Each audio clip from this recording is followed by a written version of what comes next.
Well, Pakistan says it has carried out ground and air operations inside Afghanistan near their border, killing 29 fighters. But Afghan officials say dozens of civilians were killed. Pakistan says airstrikes hit targets in 3 Afghan provinces. Islamabad says it's responding to multiple recent attacks. A faction of the Pakistani Taliban has claimed responsibility for the killing of 3 paramilitary troops in Karachi on Saturday. Well, Al Jazeera's Kamal Haider joins us now from Islamabad. Kamal, Afghanistan and Pakistan saw fierce fighting back in February. Can you just talk us through what's caused this latest flare-up, though?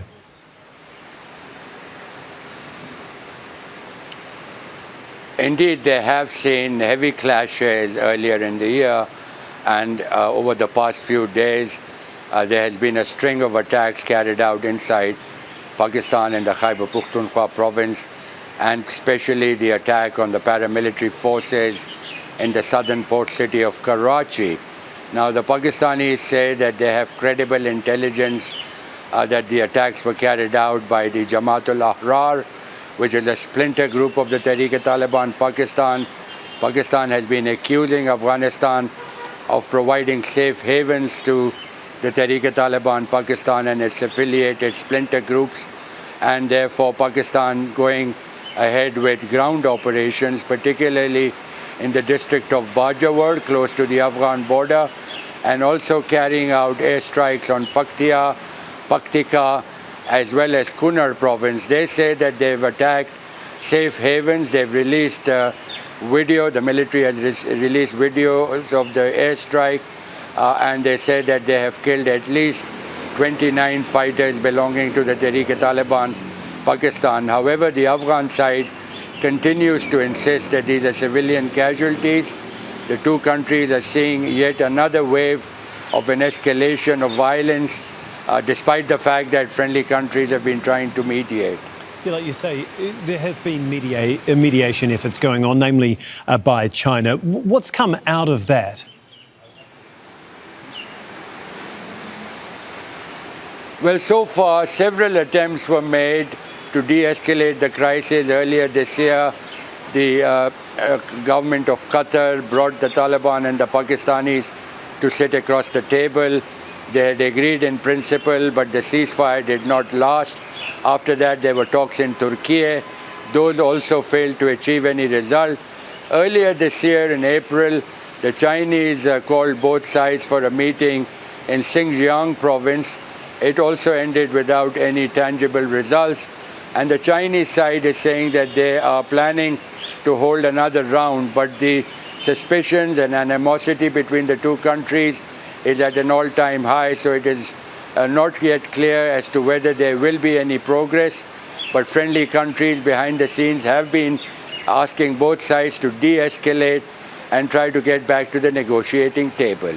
OK, Kamal, thank you so much for that update. That is Kamal Haider for us in Islamabad. Well, staying with this story, we're joined by Abdullah Bakhir from Kabul. He is a political analyst and adjunct lecturer at the American University of Afghanistan. Thanks so much for being with us here on Al Jazeera, sir. As we heard from our correspondent there, Pakistan says this was a targeted attack on Pakistani Taliban fighters. What's the response to that claim there in Kabul? Thank you for covering this, Tom. I have only one response, which is show me one piece of evidence that a mid-level or a high-level TTP operative has been targeted in all these bombings, starting all the way from October till date. And the bombings haven't started in October either. They've been bombing Afghanistan since the day the Taliban came to power. And the question then becomes, why target civilians? What is the end game there? And if you have such credible information about the whereabouts of the TTP, which is then a Pakistani group operating from Pakistan, then at least if you can target them inside Afghanistan and know their whereabouts, how come you can't target the 20,000 odd fighters they have inside Pakistan? How come you cannot target their leadership, who has come forth in their videos showing themselves within Pakistani territory? So clearly, this is the war on terror model that is targeting civilians, killing them in scores. Look at the pictures, look at the video evidence. Those don't lie. When you see children being dragged out, when you see a double tap operation, You remember that in Samkanai, in Paktia, they not only bombed the house, but when the rescuers came to help those who had survived, they bombed them again. So, I mean, what world do we even live in? What is the worth of international law or human rights when a government can just take up their jets and bomb civilians and have no consequences? So Pakistan says, though, this latest round of attacks is in response to multiple attacks across their country, including the killing of 3 paratroopers in Karachi, which Pakistan Taliban have claimed responsibility for. What are they actually trying to achieve through these attacks, do you think?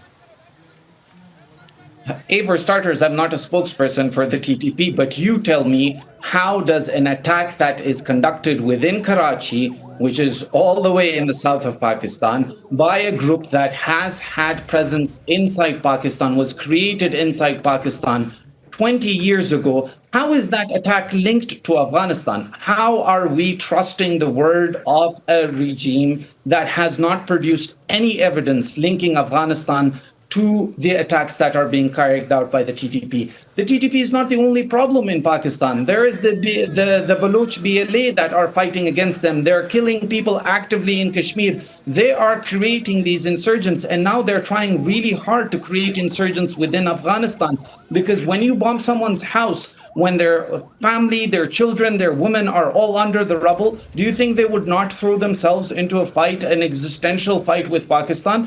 Again, we saw this model being replicated by the United States for 20 years in Afghanistan. The Pakistanis have done this in their own tribal areas where they drone bomb their own populations. And look what it has led to. It has led to the TTP that is now actively killing them. And somehow, instead of taking responsibility, introspecting, and actually talking about it, finding a solution, they think they can strong arm the TTP by hitting civilians inside Afghanistan. That doesn't even make sense. And then again, what is the end goal of these operations? The TTP is clear with their end goal. They want an Islamic government. What does Pakistan want from bombing Afghan civilians? OK, before we go, there have obviously been multiple international mediation efforts, the last in April in China. Why have they been unable to secure a lasting ceasefire? And as we heard from our correspondent, tensions have been getting even worse. They're at an all-time high, according to him.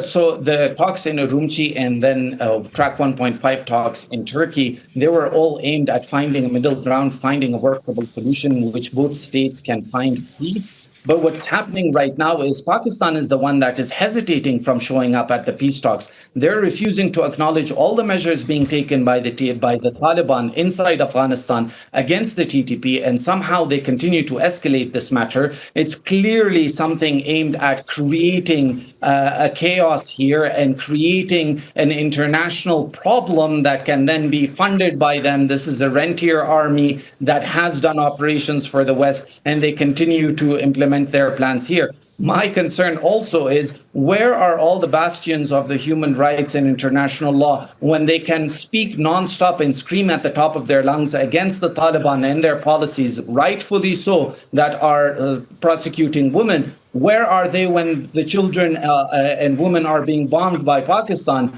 Are these people not the same children of God as well? Do they not deserve a right to life? I would really like that hypocrisy to go away. The very same people condemning Afghanistan and its government for its policies should come forward and condemn Pakistan for what it's doing to Afghanistan. This is not the first time. This is not the last time. They've killed over hundreds, and it needs to be talked about.